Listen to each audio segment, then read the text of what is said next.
YCP రాజకీయ లబ్ధి కోసమే యూరియా కృత్రిమ కొరతను సృష్టించి రైతులకు తప్పుగా ప్రచారం చేస్తుంది. నేడు వారు చేసిన నిరసన కార్యక్రమాలు ఇందులో భాగమే. ఈ ఖరీఫ్ సీజన్ కు సరిపడా యూరియాను కేంద్ర ప్రభుత్వం రాష్ట్రానికి అందించింది. కానీ రాజకీయ లబ్ధి కోసం రాష్ట్రంలో అలజడను సృష్టించడానికి కొంతమంది రబీ సీజన్ లో యూరియా కొరత ఉంటుందని తప్పుడు ప్రచారాన్ని రైతుల్లోకి తీసుకువెళ్లారు. అది నమ్మిన కొంతమంది రైతులు ముందుగా రబీ సీజన్ కు కావాల్సిన యూరియాను ఖరీఫ్ లోనే స్టోరేజ్ చేసుకున్నారు. ఈ కారణం చేత మీద రైతులకు ఖరీఫ్ లో యూరియా కొరత ఏర్పడింది. అది గమనించిన కేంద్ర మంత్రి జేపీ నడ్డా అప్రమత్తమై రాష్ట్ర ప్రభుత్వం వినతి మేరకు అదనంగా 50,000 మెట్రిక్ టన్నుల యూరియాను మన రాష్ట్రానికి కేటాయించింది. ప్రస్తుతం 80,000 మెట్రిక్ టన్నులు పైగా యూరియా నిల్వలు ఉన్నాయి. వచ్చే 10 రోజుల్లో మరొక 20,000 మెట్రిక్ టన్నులకు పైగా యూరియా రాష్ట్రానికి రాబోతుంది. నమస్కారం. ఆంధ్రప్రదేశ్ లో కొన్ని ప్రాంతాలలో రైతులు యూరియా కొరత ఉందని చెప్పి ఇబ్బంది పడతా ఉన్నారు. కానీ అది యూరియా కొరత కొంతమంది రాజకీయ క్రిమినల్స్ ఏర్పాటు చేసినటువంటి సృష్టించినటువంటి కృత్రిమ కొరత అని చెప్పి సందర్భంగా తెలియజేస్తా ఉన్నాను.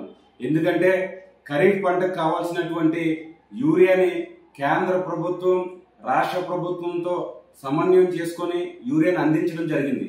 కానీ ఎవరైతే ఈ రాజకీయ క్రిమినల్స్ కృత్రిమ యూరియా కొరతను సృష్టించాలని చూశారో వారి యొక్క నెగిటివ్ ప్రోపగండా వలన రబీకి కావాల్సినటువంటి యూరియాని ఖరీఫ్ లోనే రైతులు కొనుగోలు చేయడం జరిగింది. ఈ విధంగా చేయడం వలన ఇప్పుడు రైతులు యూరియా కొరత వల్ల ఇబ్బంది పడతా ఉన్నారు. ఇక్కడ మనం ఆలోచన చేయాల్సింది, ఎవరైతే రాజకీయ క్రిమినల్స్ రైతుల్ని అయోమయంలోకి నెట్టి శాంతి భద్రతలకు విఘాతం కల్పించాలని చెప్పి ఆలోచన చేశారో అలాంటి వారి పట్ల ఆల్రెడీ ప్రభుత్వం చర్యలు తీసుకోవడానికి, వారిని ఐడెంటిఫై చేయడానికి వారు ప్రయత్నం చేస్తా ఉన్నారు. భారతీయ జనతా పార్టీ తరఫున రైతన్నలందరికీ కూడా నేను తెలియజేస్తా ఉన్నాను, రైతన్నలారా యూరియా గురించి కానీ కాంప్లెక్స్ ఎరువుల గురించి కానీ మీరు ఎటువంటి ఆందోళన చెందనవసరం లేదు. ఎందుకంటే ఆల్రెడీ మన రాష్ట్రంలో ఇంచుమించు 80,503 మెట్రిక్ టన్స్ మనకి యూరియా నిల్వలు ఉన్నాయి. అదేవిధంగా మరొక 10 రోజుల్లో మనకి 20,592 మెట్రిక్ టన్స్ యూరియా మనకు రాబోతా ఉంది.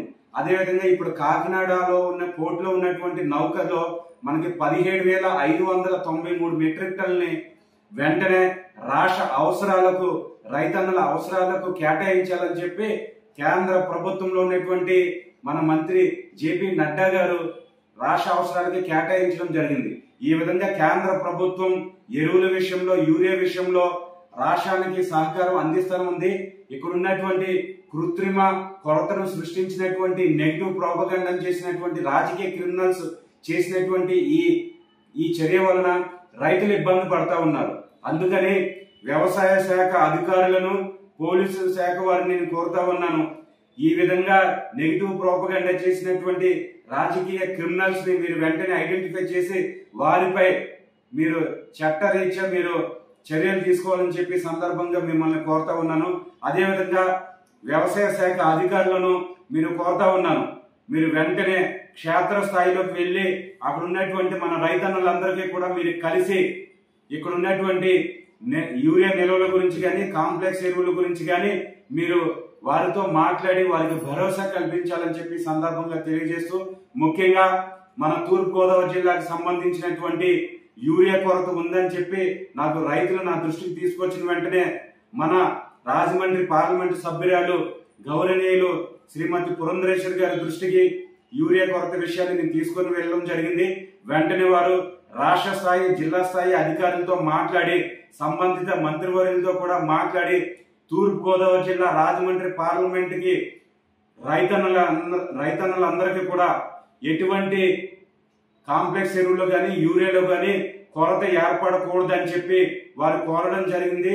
పురంధరేశ్వర్ గారి యొక్క విజ్ఞప్తి మేరకు సంబంధిత అధికారులు, మంత్రివర్యులు కూడా మన తూర్పు గోదావరి జిల్లాకు సంబంధించినటువంటి రైతులకు ఎటువంటి ఎరువుల కొరత లేకుండా వారు కేటాయింపులు చేయడం జరిగింది. ఈ సందర్భంగా నేను పురంధరేశ్వరి గారికి, అదేవిధంగా నేను కేంద్ర ప్రభుత్వానికి, రాష్ట్ర ముఖ్యమంత్రి గారికి కూడా నేను కృతజ్ఞతలు తెలియజేస్తా ఉన్నాను.